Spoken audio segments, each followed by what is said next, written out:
Welcome to the Power of Music Thinking.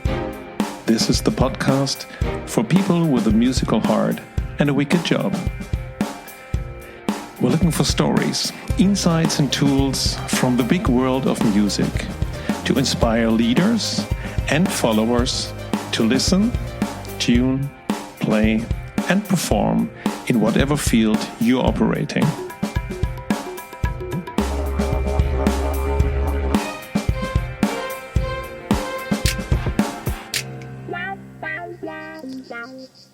Hello, music thinkers around the world. This is Christof Zürn, and welcome to the Power of Music Thinking, the podcast for people with a musical heart and a wicked job, where I facilitate conversations with exceptional people who perform at the top of their fields and who also happen to be musicians.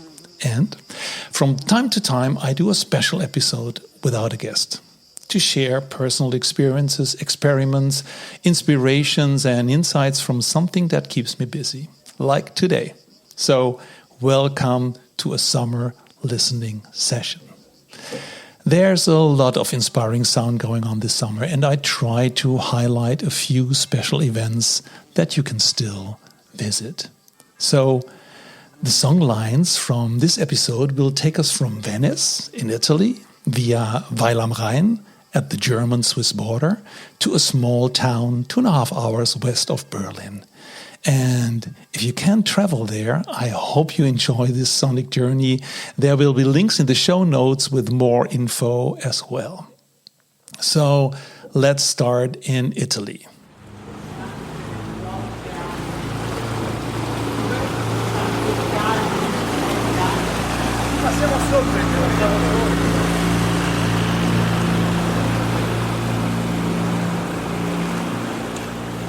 Every 2 years, my wife and I travel to Venice. We stay there for a few days and immerse ourselves in this unique city. A city of culture, art and music, and well, also tourism. Venice also has a unique soundscape that is so different from other places. Where in other cities you hear cars, buses, motorcycles and bikes, in Venice you hear people walking in small pedestrian alleys and a lot of water traffic like boats, gondolas and the vaporetto, the water bus. That is the main transport for most of the people.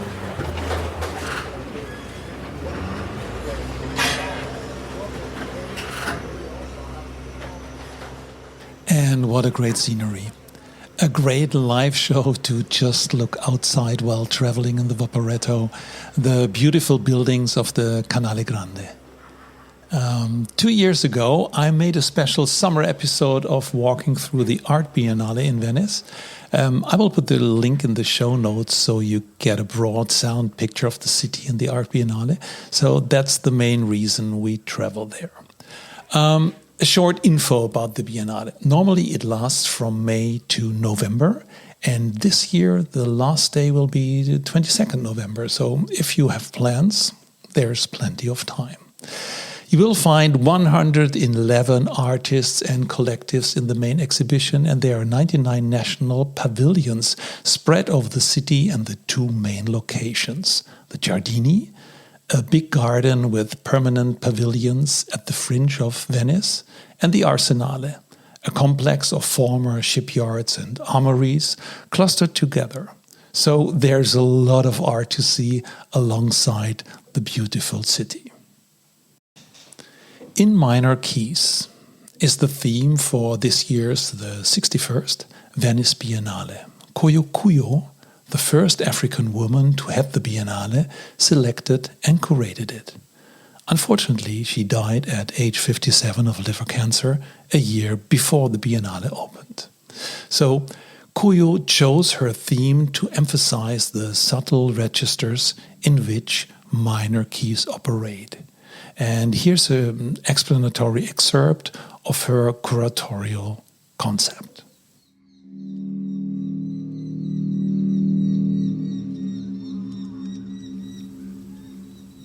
These are the cues for an exhibition. An exhibition tuned in to the minor keys. an exhibition that invites listening to the persistent signals of earth and life, connecting to soul frequencies.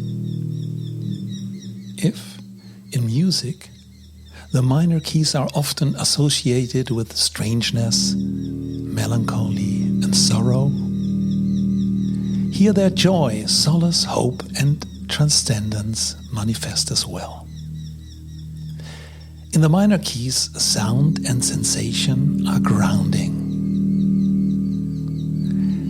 They hold the cadences, melodies, and silences of resonant worlds that gather and create together a polyphonous assembly of art, convening and communing in convivial collectivity, beaming across the void of alienation and the crackle of conflict.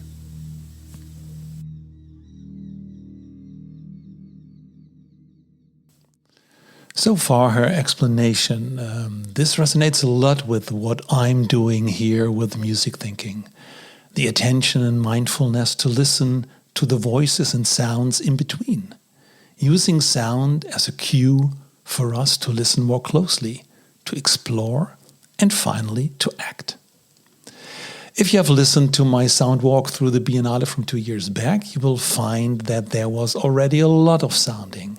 Especially the Italian pavilion was a highlight, then with its huge construction and meditative ambient analog sounds. What is surprising is that this year the curator also intended a sound practice, especially as explained above in the listening in between of the minor keys, the sounds you normally overhear. So this time it is also a theme itself that gave direction to many curators, artists in the pavilions, and to the visitors to not just look, but to also listen, and listen a bit closer. I will play a few examples for you. When you start in the Giardini, you will hear sounds coming from the Belgian pavilion. The artist Mead Warlob titled her work "It Never St." And it st a lot. As you enter, you see a cymbal from a drum set cast in plaster that gets hit from time to time by an automatic drumstick. And you hear the beat on the plaster and bits of plaster falling to the ground. The big room is an installation of a drum set distributed over a wall of cast plates with words and symbols on them. And if you strike the kick drum pedal, well, it does what it has to do. Unfortunately, we didn't see the performance of the musicians and dancers who played in the room. This would have been a lot of fun. A few meters further, you can dive into the Finnish pavilion and immerse yourself in the sound of the winds of Venice. Artist Jenna Sutila has explored data-driven weather forecasting models, combining scientific research with technology and imagination. Blowing in from all directions, these winds either softly strike the city on the lagoon or whip around it into turmoil. Her project is called Aeolian Suite. That is a hint to an Aeolian harp, an instrument installed outside and just played by the wind. So these winds are protagonists, using instruments to transform them into sound and music. Beautiful, meditative to listen to.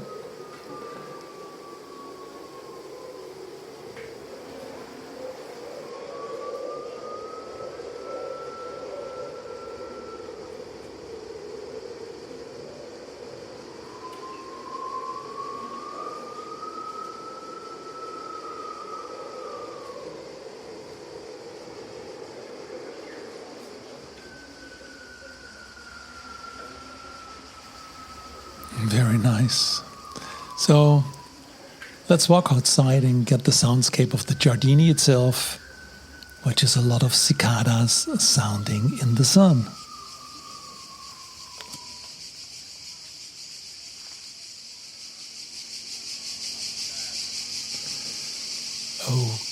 Okay, now we walk in the back area of the Giardini across from the little bridge, and we dive so into the Romanian pavilion. In Black Seas, Scores for the Sonic Eye, we see an installation of different nautical buoys. The swimming elements of the water surface that mark a spot. Buoys from the Black Sea, Atlantic, Mediterranean, Baltic and Adriatic are brought together and transformed into sound-producing sculptural instruments. Altered by wave coalitions and prolonged exposure, they carry the marks of the turbulence, with traces of storms inscribed on their surfaces, released here as sound. And this all comes together in a video wall with the singer interacting with the water and one of the buoys as an instrument.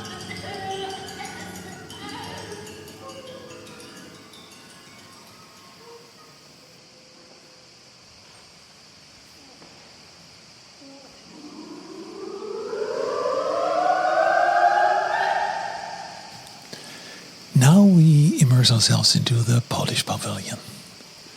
On two huge video walls mounted on the ceiling and the wall, we see a mixed choir of deaf and hearing persons in red swimsuits and goggles, standing at the edge of a swimming pool.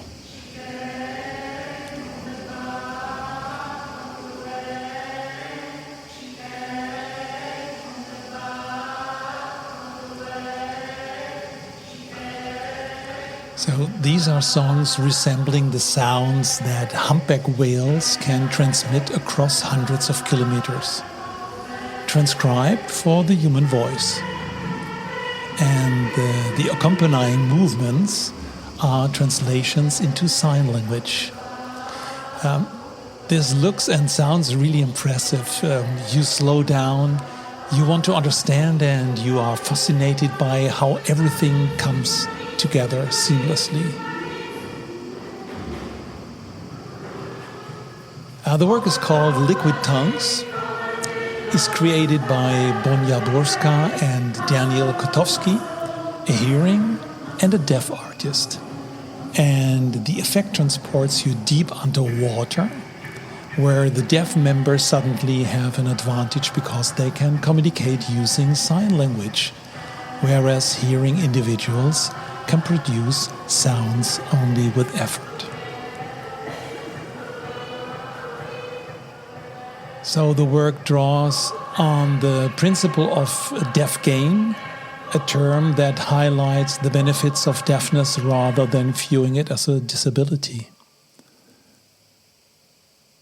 So being deaf is not a mishap or a bug of the system. It's a totally different world.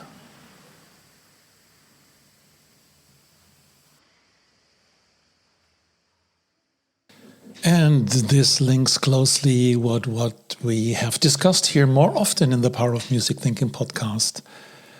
Things like deep or just listening, experiencing the world from the context of what is there instead of what might be missing. The context of the minor key, the in-between.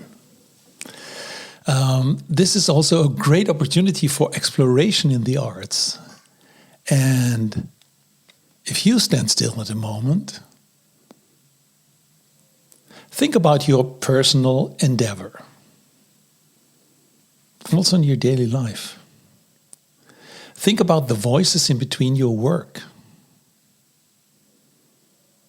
What do you hear? So, when sound is not just a side dish but an essential part of the creation, the question arises, What does this mean?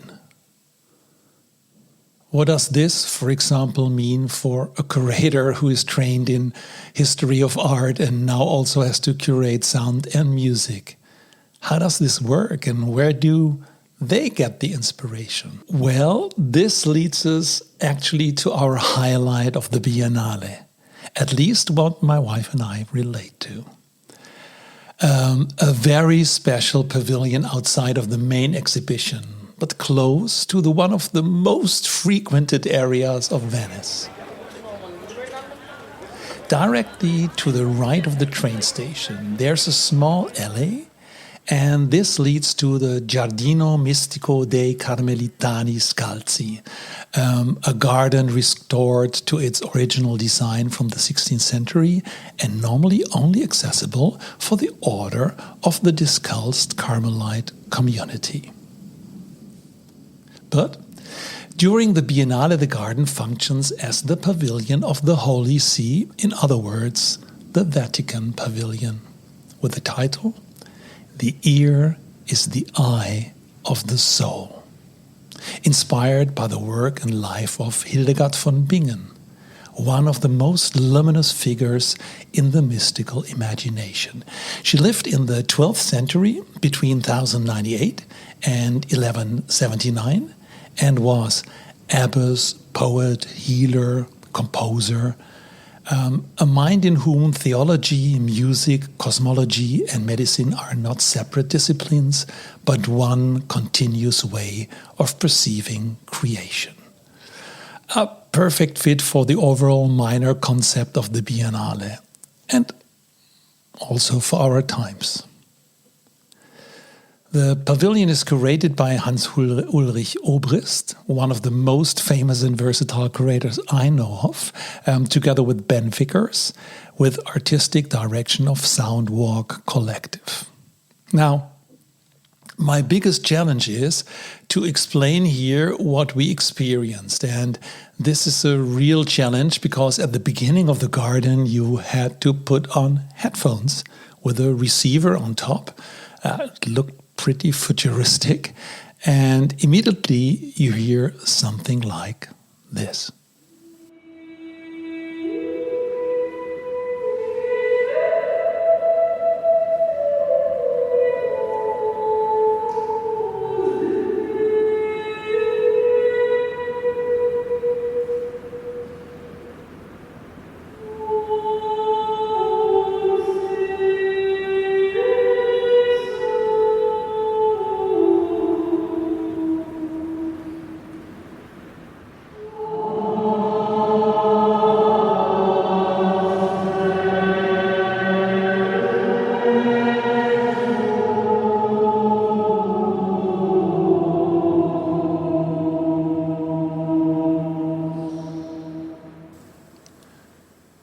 Over the whole garden there were different sending stations distributed, little black boxes, and while walking through the beautiful garden, the soundscape changed.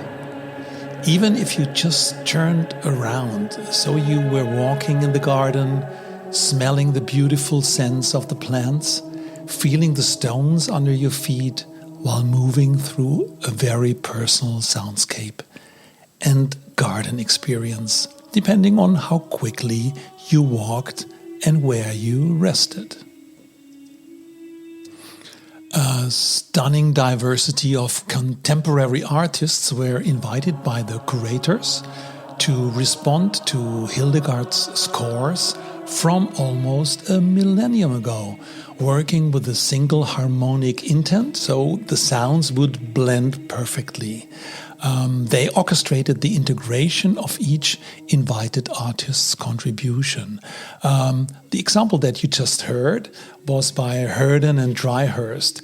It is a collaborative art and music production between humans and AI based on the Ordo Virtutum, the 12th century morality play by Hildegard. So this piece blended seamlessly with music by artists and musicians like Brian Eno, US filmmaker Jim Jarmusch, organist Kelly Malone, Laraji, Meredith Monk, Patti Smith, electronic pioneer Susan Gianni, Terry Riley, and the Benedictine nuns of the Abbey of St. Hildegard, Eibingen, just to name a few. So the idea was to create a kind of sonic prayer, a spatial, movement-sensitive audio experience that adapts in real time to visitors' movement, creating individual listening experiences.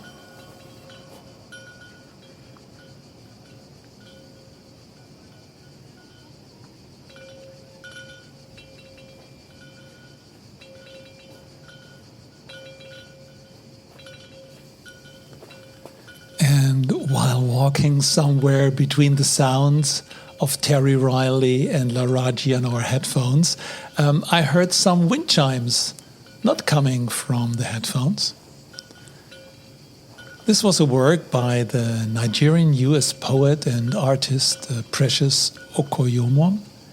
Wind chimes that hang alongside hand-painted orbs of flame and sun, populated by watchful faces that read as souls, devils, plants, figures from the natural and spiritual world drifting through the glass.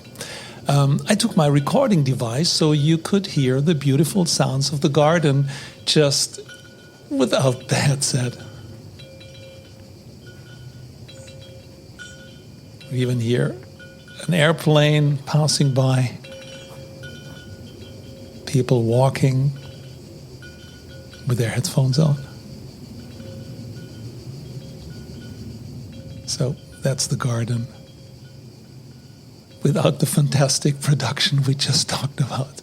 So in total, we stayed there for 90 minutes. That's the length of a whole concert evening, or let's say the Second Symphony of Gustav Mahler. We were walking, nodding and smiling at each other and other listeners, relaxing. The breath went slow, and it was a calming experience, a sonic meditation with the view of an exceptional garden with medicinal herbs, vineyard, orchard, and in the middle, the tree of life, a pomegranate tree, which I had never seen before. I will put more information in the show notes if you want to go. You have time until the end of November. Entrance to Giardino Mistico is free, but you have to register first. So I put the link in the show notes if you think about going. It's impossible to see, hear, and feel everything at the Biennale dell'Arte. You have to plan your visit, and that's the real fun of it, being open to nice surprises. We heard a short sound piece by Laurie Anderson, you might know. Saw a monumental bronze sculptures by singer-songwriter and poet Nick Cave. Very surprising. And maybe that's our second highlight. We immersed ourselves in an incredibly beautiful exhibition of Georg Baselitz' latest works on the island of San Giorgio. So that's with the Vaporetto from San Marco, just opposite 5 minutes with the boat. There were very large upright paintings. They show single inverted figures drawn with a fine black line on a golden ground, with colorful accents contrasting the rest. And about that, he explained in the video, small quotations I call deconing in the wrong place. So you must imagine on this golden background, then the fine black lines, and then you see, let's say, some kind of spatters of color over it. So that's his deconing in the wrong place. And Baselitz described the paintings as a summation of his life and work. And we admired the paintings in deep silence.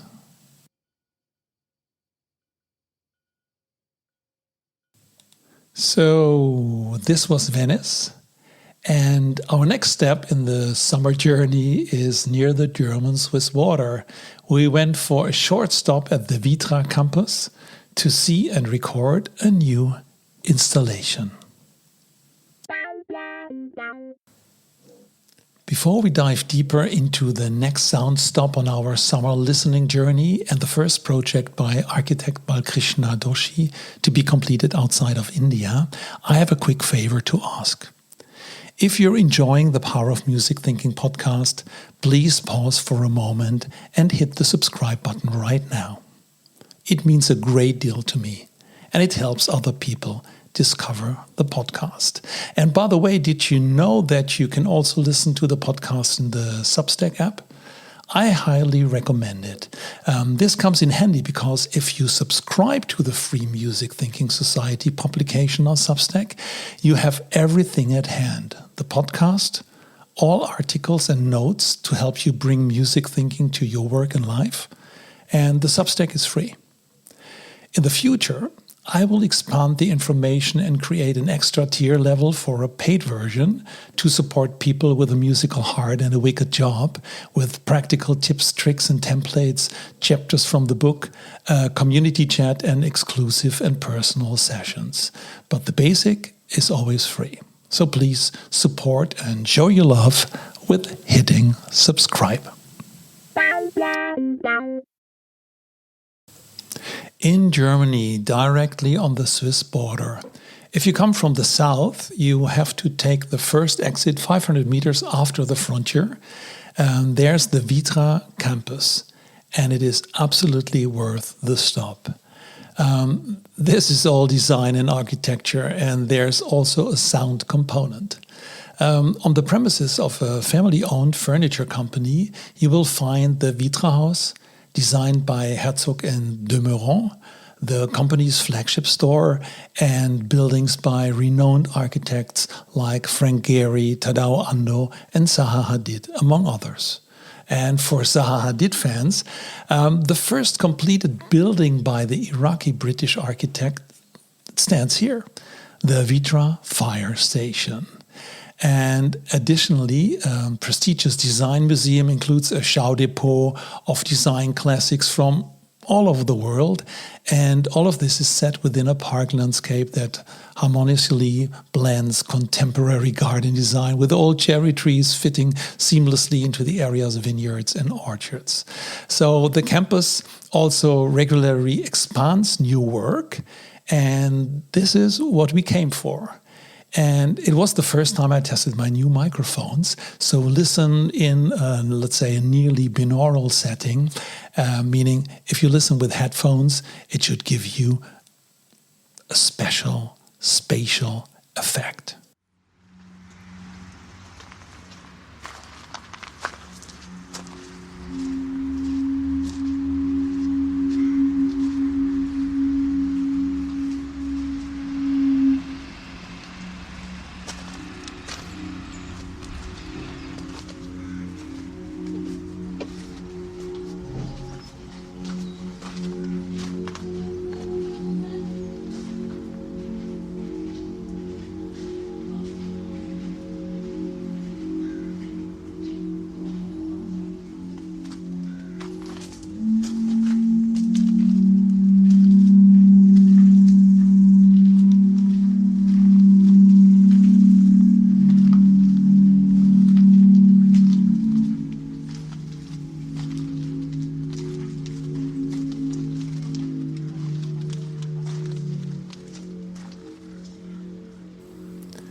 So the Doshi Retreat is a new structure on the Vitra Campus.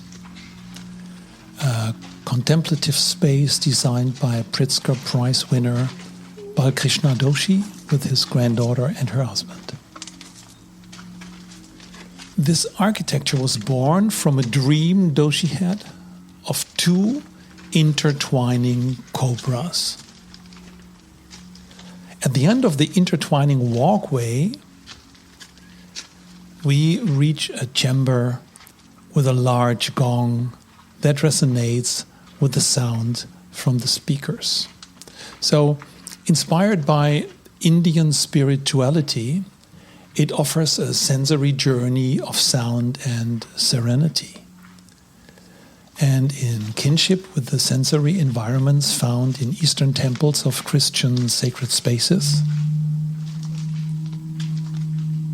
sound plays an integral role in the Doshi Retreat. This aligns well with what we found in the Giardino Mistico, and you even can compare the sounds you heard here. They are in some way also comparable what we heard via the headphones. But here, a subtle audio system embedded within concave recesses in the ground. So it diffuses a sequence of gong and ceramic flute music along the path. So while the Doshi Retreat does not feature a specific musical soundtrack, the soundscape embraces its flowing spatial geometry. These are the let's say the walkways that lead to that chamber. So it is sound resonating through the visitor's body that erases the boundary between self and structure. That's the idea. And now we go into that chamber at the end of the intertwining walkways.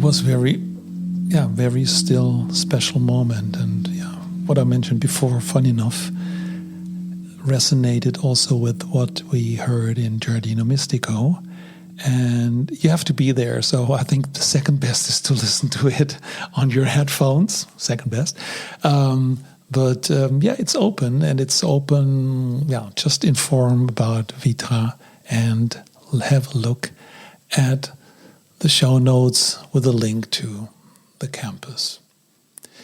All right. There was another event on my calendar which I missed, unfortunately.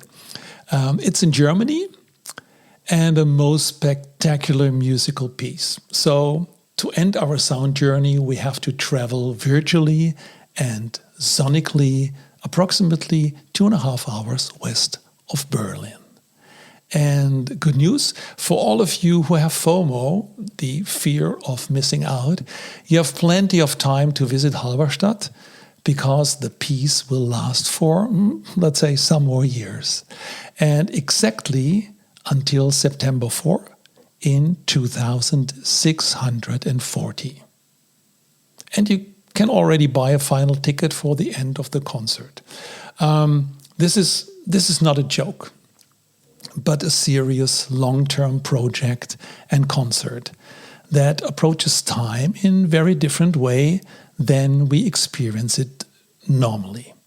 So there's a completely different time experience. Okay, let me give you some context on it. Maybe first begin with John Cage. About John Cage, I have mentioned John Cage on more than one occasion in this podcast. And this is because few composers in the history of modern music have had a similar impact on composition, both within immediate and wider musical circles, beyond the realm of music itself.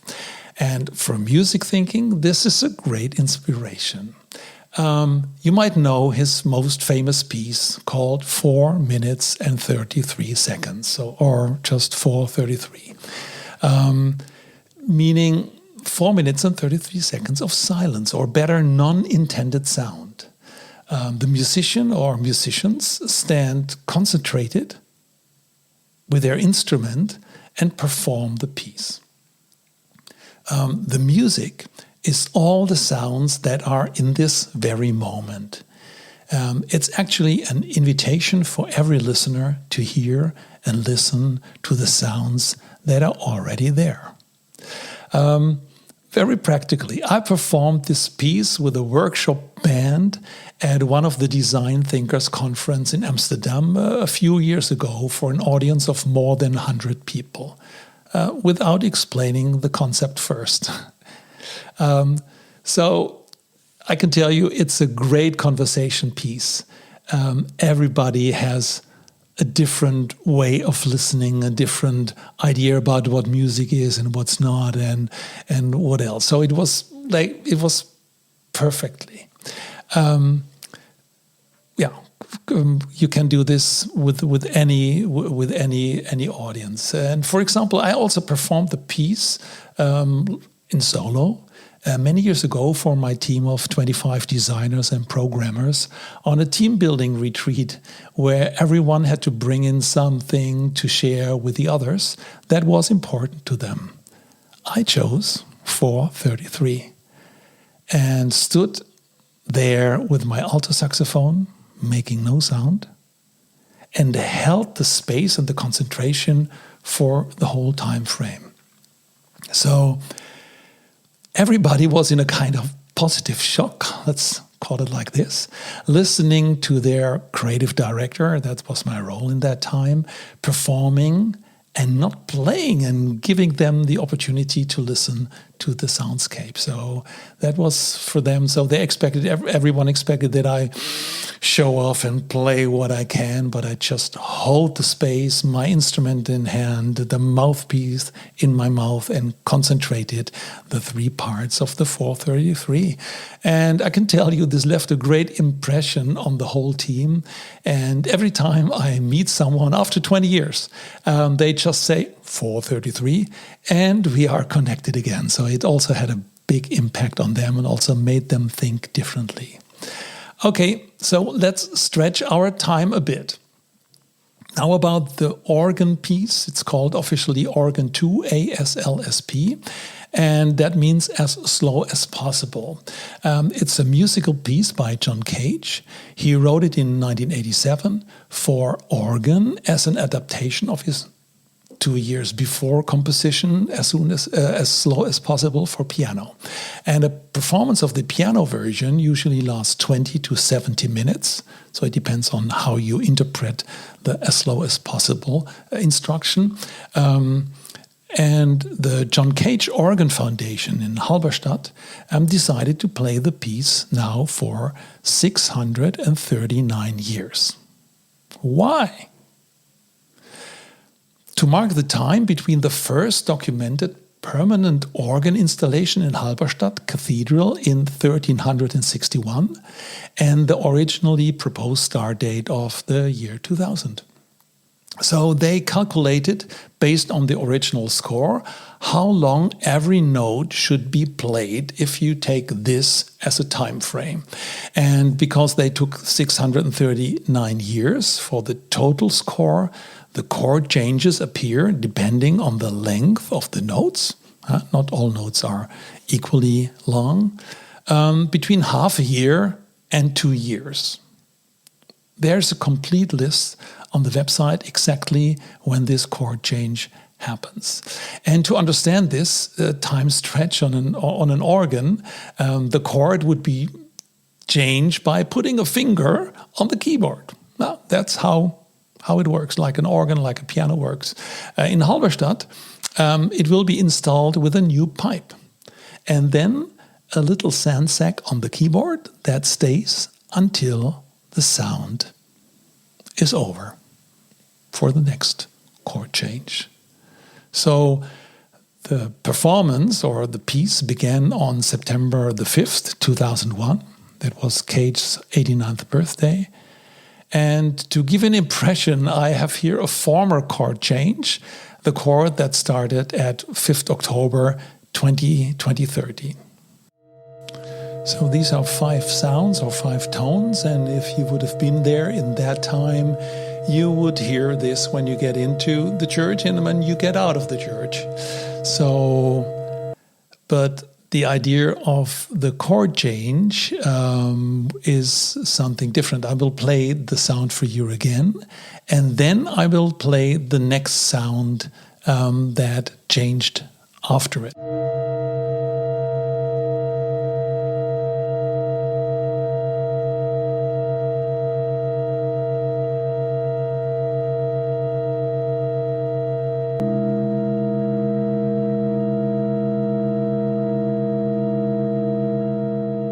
Did you hear the difference?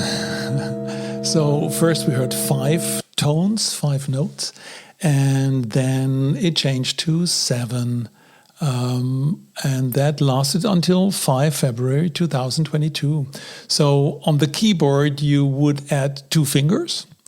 In the Buchardi church they added 2 pipes, and then pushed the 2 keys on the keyboard and added a sandbag that lasted until the next chord change. I missed the chord change this year. But the next chord change, by the way, will be in October 27.